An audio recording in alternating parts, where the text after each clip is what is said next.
اعوذ باللہ من الشیطان الرجیم بسم اللہ الرحمن الرحیم والتین والزیتون وطور سینین وہذا البلد الامین صدق اللہ العظیم ان اللہ وملائکتہ یصلون علی النبی یا ایھا الذین آمنوا صلوا علیہ وسلموا تسلیما اللہم صل علی سیدنا مولانا محمد وبارک وسلم صلاۃ و سلام علیک یا حبیبی یا رسول اللہ صلی اللہ علیہ وسلم۔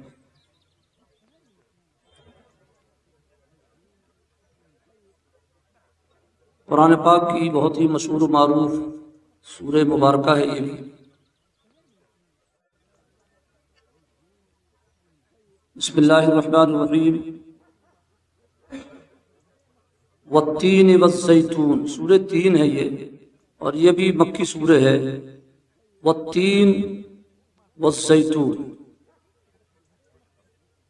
انجیر کی قسم اور زیتون، وطور سینین اور طور سینا، وہذا البلد الامین اور اس امان والے شہر کی، یعنی قرآن پاک میں سورہ مبارکہ میں اللہ تعالیٰ نے جو شروعات فرمائی تو سب سے پہلے انجیر کی قسم یاد فرمائی، پھر زیتون کی قسم دو، پھر طور سینا کی قسم تین، اور بلد الامین یہ چار قسم ہیں۔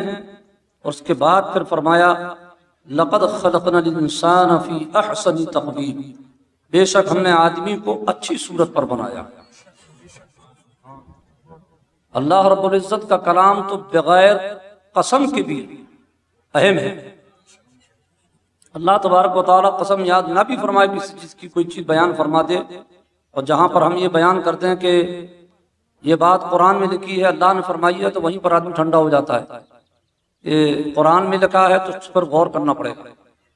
مگر یہاں چار قسم یاد فرمانے کے بعد اللہ تعالیٰ فرما رہا ہے کہ حضرت انسان کا حال کیا ہے۔ فرمایا لقد خلقنا الانسان فی احسن تقویم، بے شک ہم نے آدمی کو اچھی صورت پر بنایا۔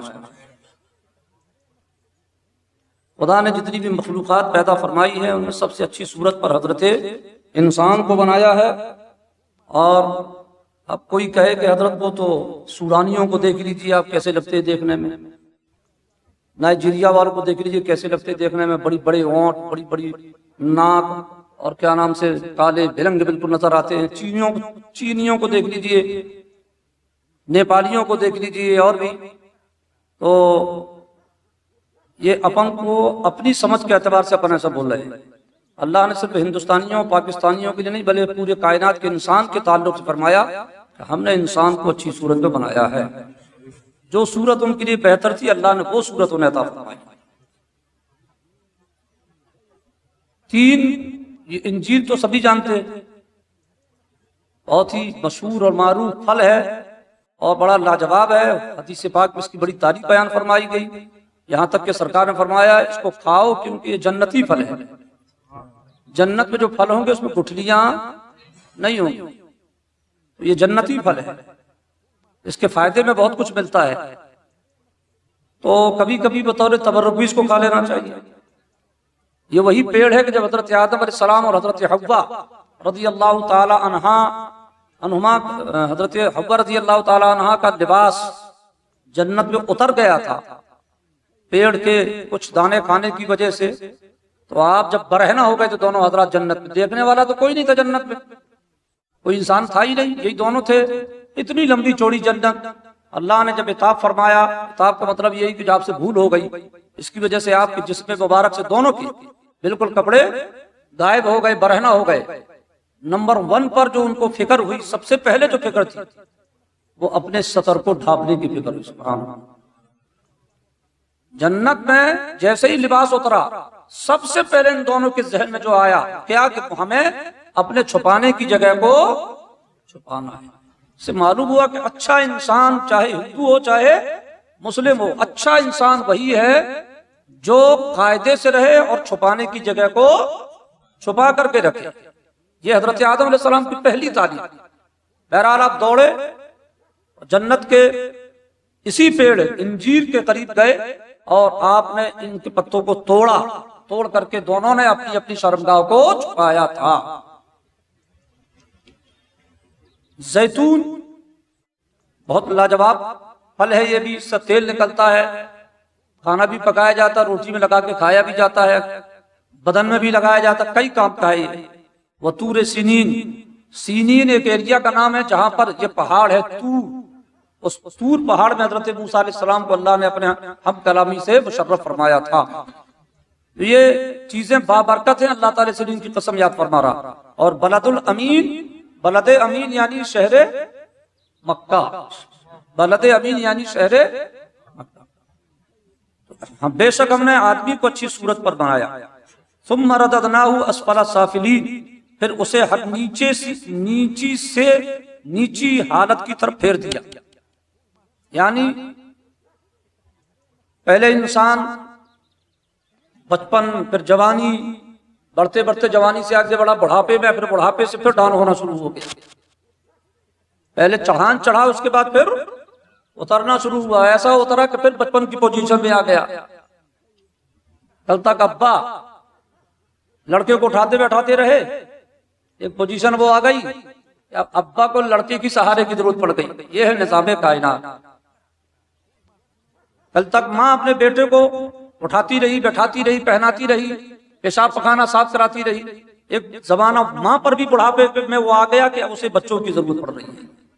وہ یہی اشارہ ہے کہ ہم نے اسے ہر نیچے سے نیچی حالت کی طرف پھیر دیا۔ ایک اس کی تفسیر یہ ہے کہ انسان نے اچھا عمل نہ کیا، اس انسان کو جس کو ہم نے اچھا بنایا، بہترین صورت میں پیدا فرمایا، جب اس نے اچھے عمل نہ کیے تو ہم نے اس کو جہنم میں اتار دیا۔ یہ الا الذین آمنوا وعملوا الصالحات، مگر جو ایمان لائے اور اچھے کام کیے وہ کبھی نیچے کی طرف نہیں جاتے۔ فلہم اجر غیر ممنون، تو انہیں بے حد ثواب ہے۔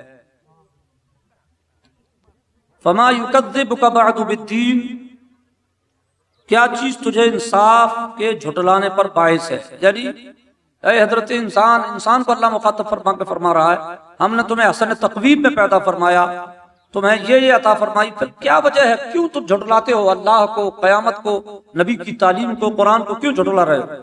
الیس اللہ باحکم الحاکمین، کیا اللہ سب حاکموں سے بڑھ کر حاکم نہیں ہے؟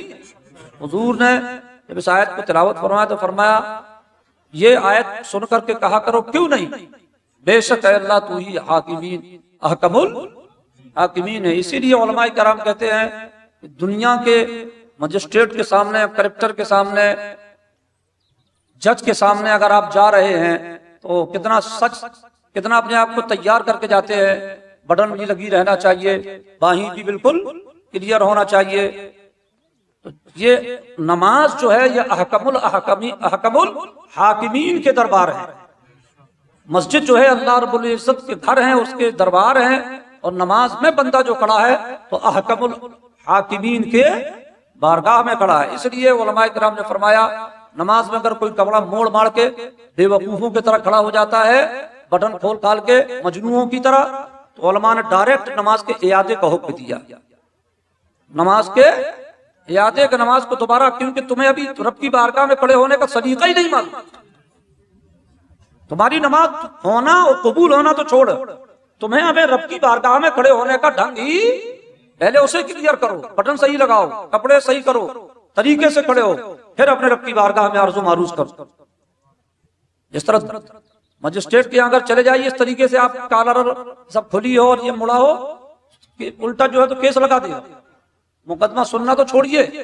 یہ احکم الحاکمین کے دربار ہیں۔